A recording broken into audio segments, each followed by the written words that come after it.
ఈ సమావేశం ఏదో మొక్కుబడిగా పోర్ట్లు భూములు తన సొంత వారికి ఏమైనా కట్టబెట్టడానికి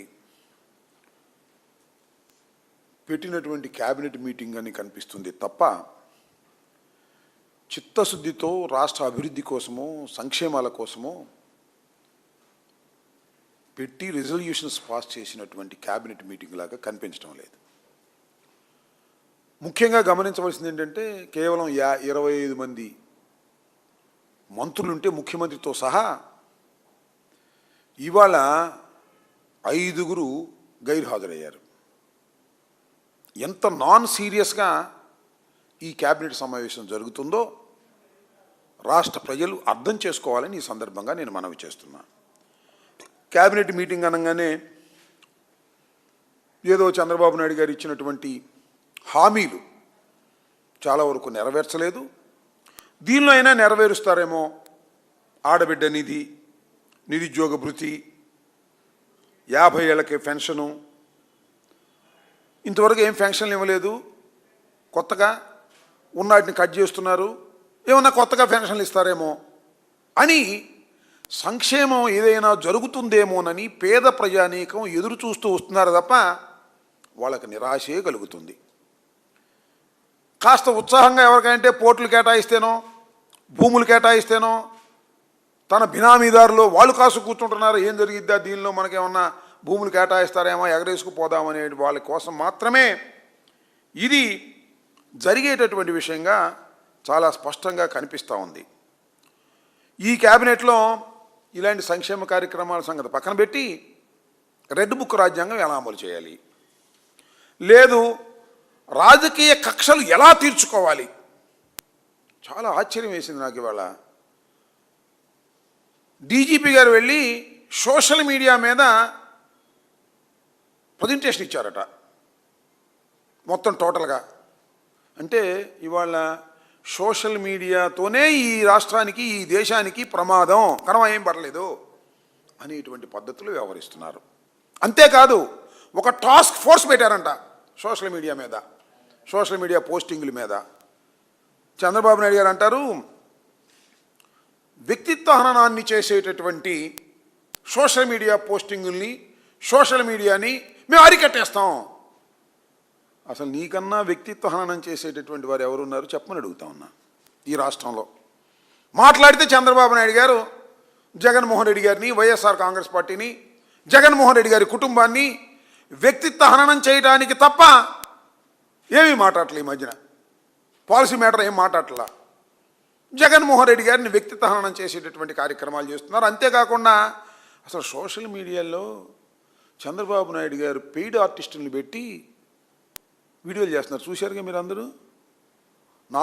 నాలాగా ఓ డ్రెస్ వేసుకుంటాడు గడ్డం పెట్టుకుని, దానిలో వైసీపీ కండ వేసుకుంటాడు. రోజా గారిలాగా, జగన్మోహన్ రెడ్డి గారిలాగా పెయిడ్ ఆర్టిస్టులు పట్టుకొచ్చి వాళ్ళ చేత సోషల్ మీడియాలో చేయించి వ్యంగ్యంగా ఇన్సల్ట్ చేసే విధంగా, సుమారుగా బూతులు మాట్లాడే విధంగా పెట్టి అవి పెట్టి ఆనందపడుతున్నాడు చంద్రబాబు నాయుడు గారు. దీనికి ఏం చెప్తావా చంద్రబాబు నాయుడు గారు అంటే దానికి ఏం చెప్పడు. అంతేకాదు ఏలో దించుతున్నారు ఈ మధ్యన. నన్ను, నానిని, ఇద్దరు నానీల్ని, జగన్మోహన్ రెడ్డి గారిని. అప్పుడు కూడా తృప్తిగా లేదు. అవి పెట్టి అవి వీడియోలు పెడుతున్నారు సోషల్ మీడియాలో వారి అకౌంట్స్ నుంచి. సిగ్గుండాలంటున్నా. ఎందుకు ఇంత దిగజారిపోతున్నావు చంద్రబాబు నాయుడు గారు? రాష్ట్రంలో ఇన్ని సమస్యలు ఉంటే, ఈ సమస్యల పరిష్కారం కోసం రాష్ట్ర ప్రజానీకం ఎదురు చూస్తుంటే మా మీద వ్యక్తిత్వ హననం చేయటం, మా మీద బురద జల్లటం, సోషల్ మీడియా అంతా ఉపయోగించుకోవటం, డబ్బులు పెట్టి నడుపుతున్నారండి. ఎన్ని యూట్యూబ్ ఛానల్స్ పెట్టారు, కొంతమందిని రెచ్చగొట్టారు. సరే వాళ్ళ పేర్లు చెప్పలేను, వాళ్ళంతా పనికిమాలినోళ్ళు అనుకోండి.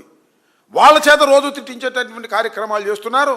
సోషల్ మీడియాలో మీరు చేస్తున్నటువంటి అనైతికమైన విషయాల మీద అనేక సందర్భాల్లో మేము చెప్పాం. కేసులు తీసుకెళ్ళి ఇదిగో చూడండి ఎన్ని కేసులు పెట్టించాం. మొత్తం టోటల్గా ఇవన్నీ పెడితే ఇదిగో చూడండి రాజశేఖర్ గారిని ఈరోజు చూపించి సోషల్ మీడియాలో ఇవన్నీ ఇంతకుముందు కూడా నేను చెప్పాను. వీటన్నిటినీ మీద యాక్షన్ తీసుకోమంటే ఏమి లేదు, యాక్షన్ లేదు, కేసు లేదు, ఏమీ లేదు.